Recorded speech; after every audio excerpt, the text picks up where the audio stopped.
ኢሉ ምህሩ እየመጣች ነው። በቃ ወድሻለሁ በላት። ምንም አይመጣም እኮ። ፈራኋት እባክህ፣ በኋላ ጓደኝነታችን እንዳላጣው። እባክህ እሷም ሴትነት ይዟት ነው እንጂ እንደምትወድ ያስታውቃል። ዛሬ ግን ሳትነግራት እንዳመጣች።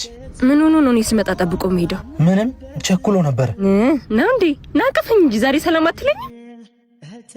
ዛሬ ምን ሆነሃል? ምሩ ወድሻለሁ። ምን? አዎ ወድሻለሁ። እስከ ዛሬም እንዳላጣሽ ፈርቼ ነው እንጂ ቆየው ከወደድኩሽ። የምርህን ነው? እንደዚህ ብዬ ብጠይቃት እሺ የምትለኝ ይመስልሻል? ማለት ማንን? ማሂን። አንቺ በሷ ቦታ ነሽ ብለን እናስብና ድጋሜ ልጠይቅሽ። ምሩ ወድሻለሁ። እስከ ዛሬም ጓደኝነታችን እንዳላጣው ፈርቼ ነው እንጂ በጣም ወድሻለሁ። እኔም ወድሃለሁ። የእሷን መልስ እንደዚህ እንደሚሆን ተስፋ አደርጋለሁ። ድድም ነኝ። ሁሉንም አበላሽሁት። ይዙ ወዬ፣ አሁን ልነግራት ነው የምትሄደው?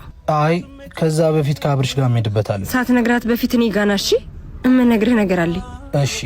እወድሃለሁ ማለቴ ከአብርሽ ጋር የት ነው የምትሄዱት? ምጽዋት ልንሰጥ እየጠበቀኝ ነው። ለድሃ ቸርነት የሚያደርግ ለእግዚአብሔር ያበድራል። በሙታን ሳማር ቅዱስ ሚካኤል ገዳም የሚገኙ አባቶች በዓታቸው ከፀሐይ ከዝናብ ከብርድ አይከላከሉ። የዓለምን ፈተና ተጋፍጠው ስለኛ ለሚጸልዩ አባቶች እንድረስላቸው። ለማገዝ በኢትዮጵያ ንግድ ባንክ 1044 25 98 391 በአብሲኒያ 14 10 29 444